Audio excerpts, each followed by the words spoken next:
Question number 3, faculty's role.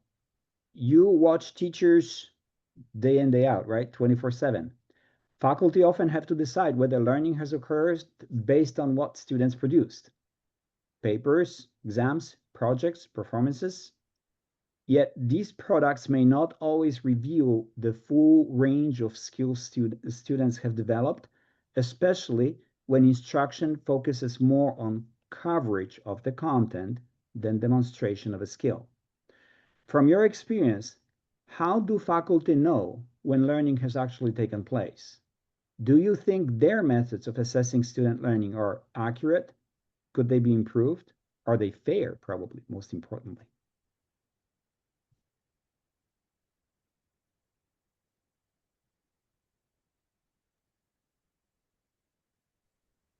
Well, Christy's a faculty member up there in Western Michigan at a community college up there. So she's both a student and a faculty. So she's probably thought about this a lot.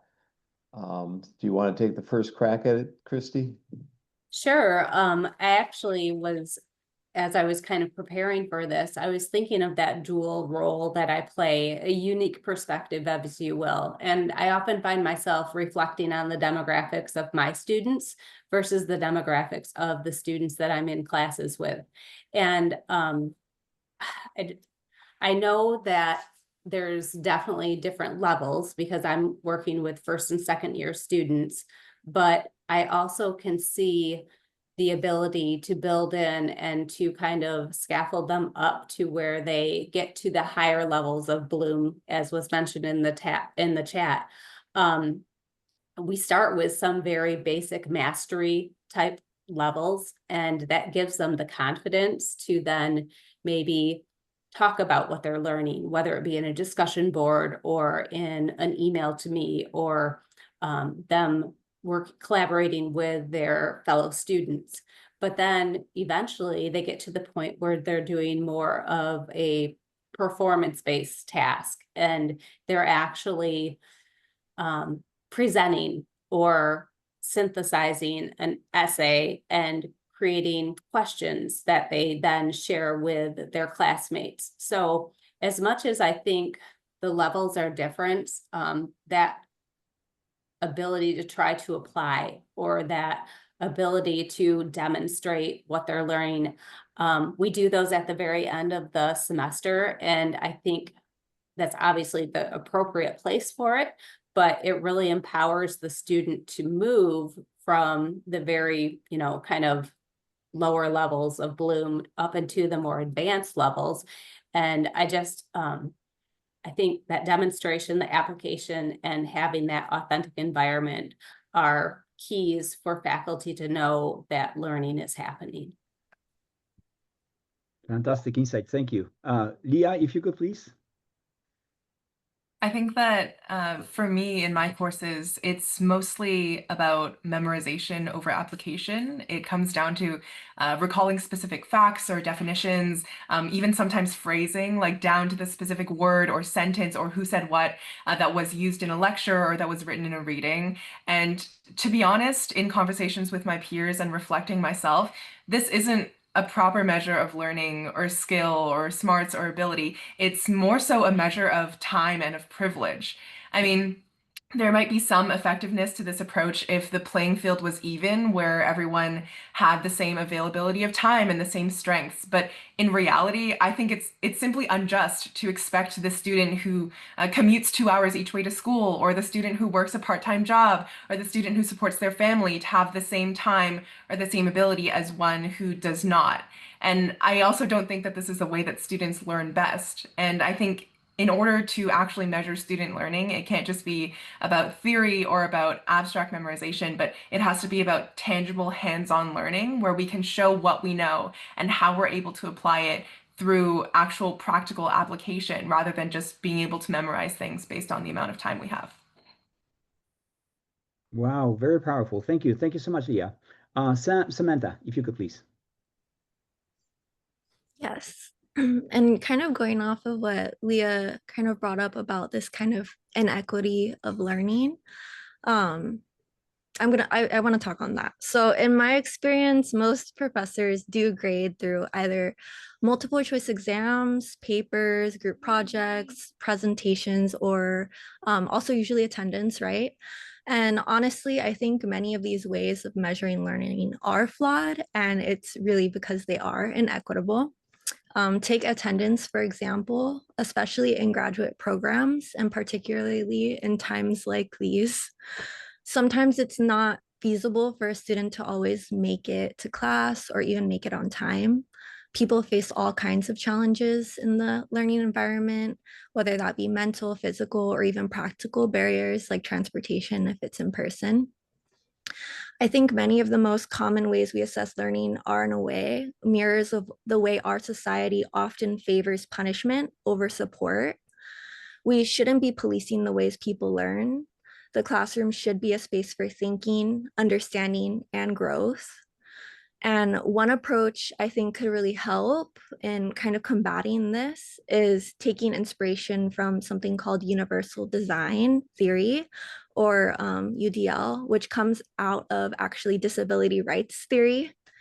At its core, universal design says classrooms should be designed so that everyone has the opportunity to succeed, regardless of their background, abilities, or circumstances. That could look like providing students with multiple options to engage with material, multiple options to express what they've learned, and multiple options to stay motivated and track progress. It's essentially about allowing students to have the choice to choose what works best for them rather than having a one size fits all model. By building that kind of internal flexibility into both instruction and assessment, I believe teachers can better capture the full range of skills and understanding students develop rather than solely relying on a single quote unquote right measure. It's about creating a space where learning can happen in ways that are meaningful, equitable, and truly reflective of that individual. Wow. Punishment over support. Thank you very much, Samantha. I'll make a note of it. This is a very, very powerful statement. Bo, please, you're next. Yeah, Samantha or Sam, that was phenomenal. I really appreciate what you just said. I'm going to kind of tie it back in with what my thought on the question was as well here. One of the ways that I really feel like faculty, are actually able to identify whether learning has occurred, really has to tie back into their assessment design. So what it is that they're wanting to see demonstrated from the learners, and whether or not that's actually aligned to what the content was in itself.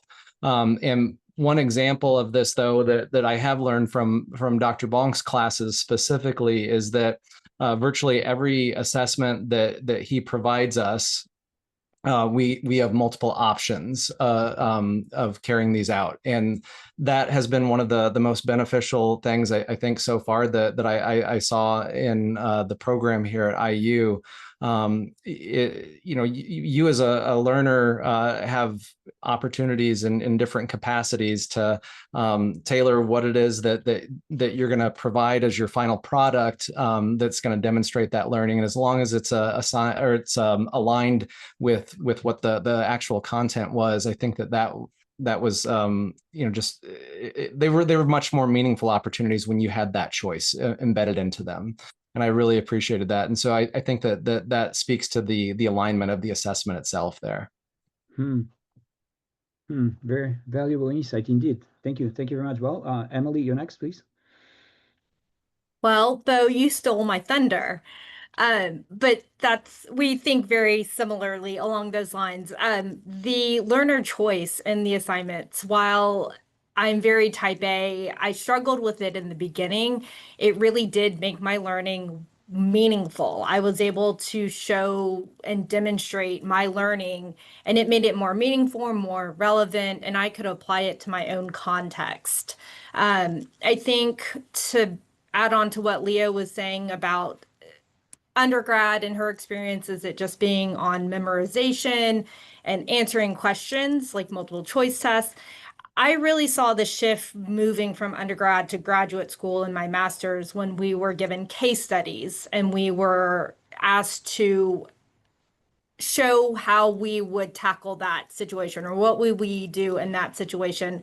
And then moving into my EDD program really has shown me the learning really needs to be meaningful. It needs to be authentic.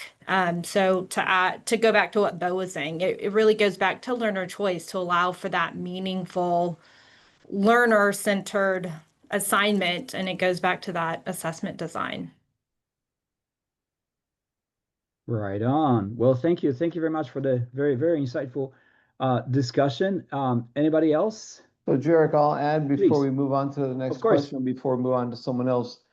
All this, I have to agree with all of this, but there was an article in the Chronicle a week or two ago, in the Chronicle of Higher Ed, and I'm a big believer in flexibility and options and all this, but the article is about, since COVID, we've added a lot of options, and the argument is made maybe too many options. So is there a balance? Has one figured out the balance between providing an environment that's kind of fluid and offering students opportunities to learn, yet not overwhelming them into chaos with too many opportunities? But that's something for all of us to ponder anyways. I think that last point about Emily made about case-based learning, I agree. I've developed cases and early in my career, in fact, I'm a former CPA. I developed cases for Arthur Andersen before they went under. They apparently didn't work all that well. That's a little inside joke. If you remember Enron and Arthur Andersen ethics cases. But I'm a true believer in cases, yet those are still instructor contrived or AI contrived, or previous students have created them. Early in my career, I created the Interplanetary Teacher Learning Exchange, where students wrote case situations based on their field experiences, and students in other parts of the world would solve them. We had students from Finland, Korea, Peru, UK, and US, all putting in cases and solving these cases. A very interactive, very engaging kind of environment, very real world and very authentic type of environment.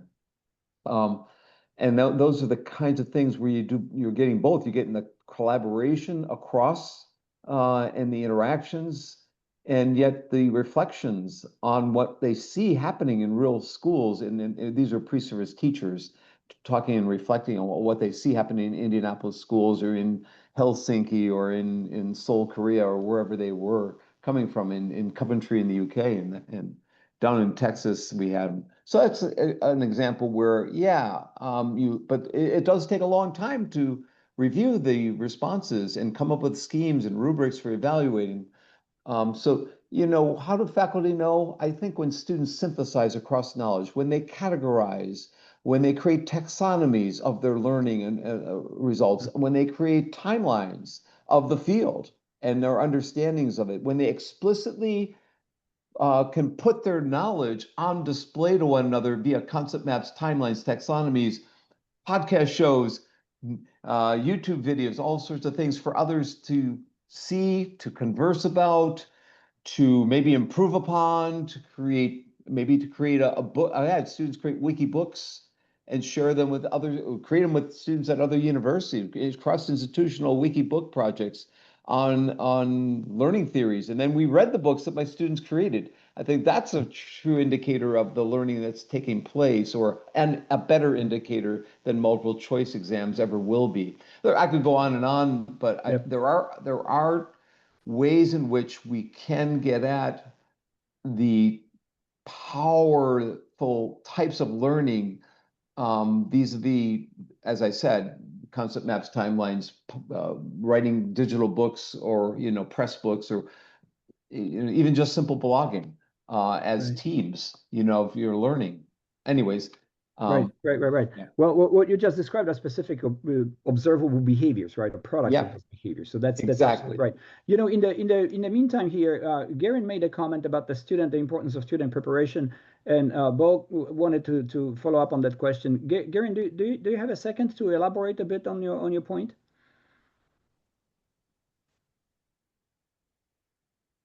He's muted still.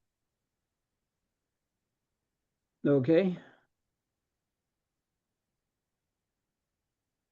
Garen, can you hear me okay? That yeah, was the there you most go. intelligent thing I've said all day, and I won't ever remember it now. So Dr. Bonk's aware, and some of the students in the class that I'm in are aware that I'm working on with productive failure. Productive failure is kind of this distinction between novice, and we're going to use these terms loosely, novice and experts. Okay. These are very vague, muddy, but you get the picture, the dichotomy. Okay. Low performing, high performing, lacking knowledge, having knowledge, so forth. One of the examples I teach a class on mathematics, and it's mathematical reasoning and its applications. It's supposed to be pre-algebra. Now, we have a slow start and a rapid finish because that slow start is I have an approach, and that is that answers in mathematics are revealed. We don't seek them, we reveal them. And so students come with that and realize, okay, we're going to look at it about revealing. And we can reveal things through our beliefs, through our assumptions, through our perspectives. And so we begin with principles, properties, and rules of mathematics in non-mathematical ways. So Hmm. they start to see the commutative, the associative property, these different ways, and some of them are more challenging, inverse property, and so forth. But we start to identities and things, and so they're able to start to see in their own life how do they already experience all these things. So what that does is it opens them up to the sensitivity towards what we're looking for in deeper learning. We talk about deeper learning. I don't even want to get into that. I'm a post-positive behavioral post-positivist. Let's not even go there. But so this is what we work on is we work on softening the perspective. So they're actually out of mathematics altogether. They don't even think about mathematics. We're spending time talking about their shoe collection because that's going to relate to set theory. We're talking about Hmm. how they arrange how they wrap their Christmas gifts. Now that we're coming up on Christmas, birthday gifts, we're introducing geometry and trigonometry. And so it opens them up. And then we start to bring that towards, okay, so now we're looking at this math problem. What did you learn about life and how you experience these properties? Here are the properties that are evident here. We start there because they don't know right away. And they start to see it. Okay, well, I can see that this is very similar to when I was folding my socks.